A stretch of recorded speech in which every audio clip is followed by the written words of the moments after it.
Last weekend, I put some time in on the 24-hour van. I started with installing a Amazon Special Hike Crew 14-inch roof fan.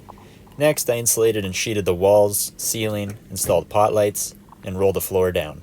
This process took me all of 2 days instead of the 8 it took me on my last van.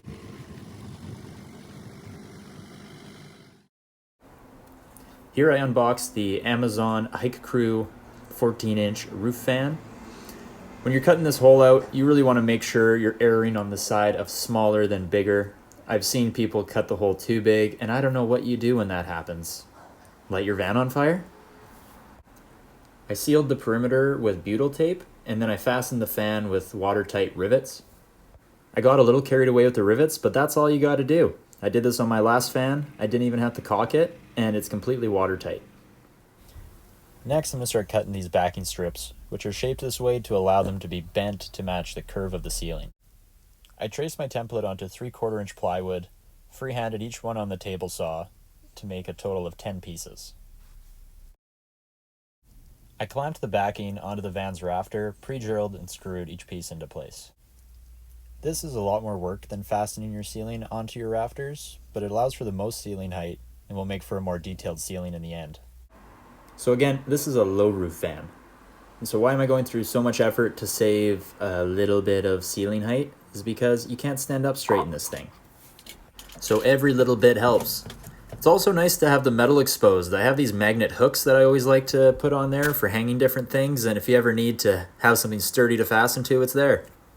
I moved on to cutting my ceiling sheets. They were all the same length but varied in width as the opening between the rafters can change. Using a table saw to cut these sheets is really hard, especially by yourself. A track saw is great but really expensive. Now all you need is a straight edge and a sharp blade with a skill saw. I then clamp my straight edge 5 inches away from my mark. With my skill saw, that's the distance from the blade to the edge of the table. I do all my cutting from the back side of the sheet to not scratch the finish. After that, I go and drill all the holes for the pot lights.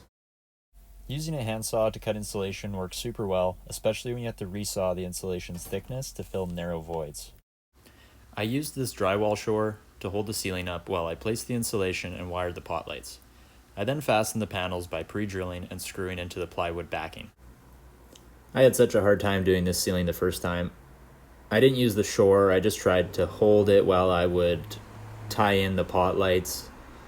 While I was screwing it, the insulation would fall out, nothing went right, and I almost lost my mind. This time was a breeze.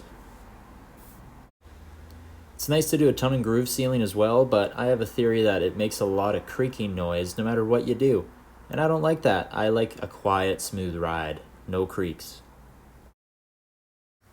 I'm going to start tracing the original wall panels, adding what I need to improve the panel's fitment. I'm also keeping in mind the holes for the tie-down brackets, which will be attached after. I made this template on a piece of scrap. I made sure it fit and then traced it onto my finished panel. I ended up mistaking it for the wrong line and cutting it incorrectly, which I decided to live with, but I really wish I redid it. I test fit all the wall panels and then removed them to put the floor down first. With a skill saw, I cut the floor to the width of the van. I rolled it out, cut the length and the wheel wells with a knife blade. After the floor was cut to size, I rolled half the floor back and troweled out some floor adhesive. You're looking to have a very thin and even coverage for a proper bond. With this glue, less is more. I then rolled the floor with a heavy-duty roller and left some plywood down to keep the weight on it while it cured. I redid these screws as all of them backed out, and redid them with rivets, which hold great, look really clean, but make it pretty impossible to ever remove the panels if you need to.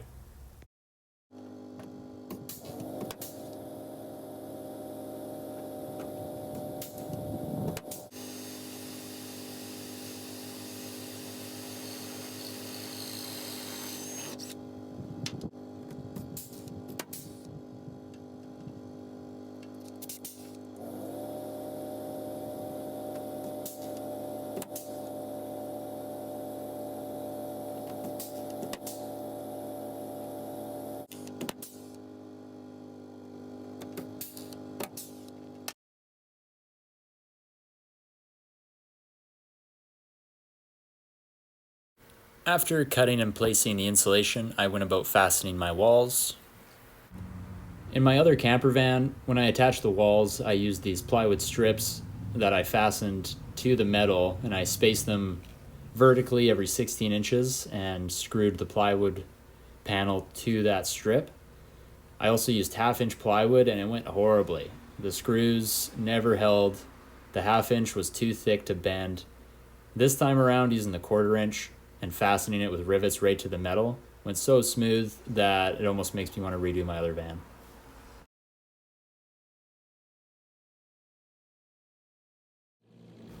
And here we are, 2 days. Floor, walls, ceiling, lights, roof vent. This is a big first stage in camperizing your van. You do this, next phase is getting a bed, third phase, getting the kitchen. Once you got that, you're pretty much off and running. I plan on replicating the layout of my last van in this one without all the mistakes I made, and hopefully way quicker.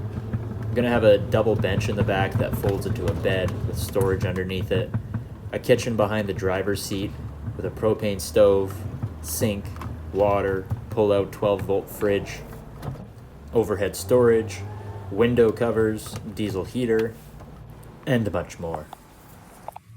So I made it back home. On my way, I found this great deal on this Dometic stove. This guy had it posted for $150. It was such a good deal, I didn't want to bargain with him. He waited for me until about 11:30 at night. He said, come on in, gave it to me. He said, you want this water tank? I was like, yes, please. Amazing deal. That's about $800, $900 in total that I saved on building the kitchen. So that's going to be happening next. Stay tuned for that. I'm looking forward to putting something together. I'll also shortly be posting a off-grid camping video and much more to come. Happy building. Thanks for watching.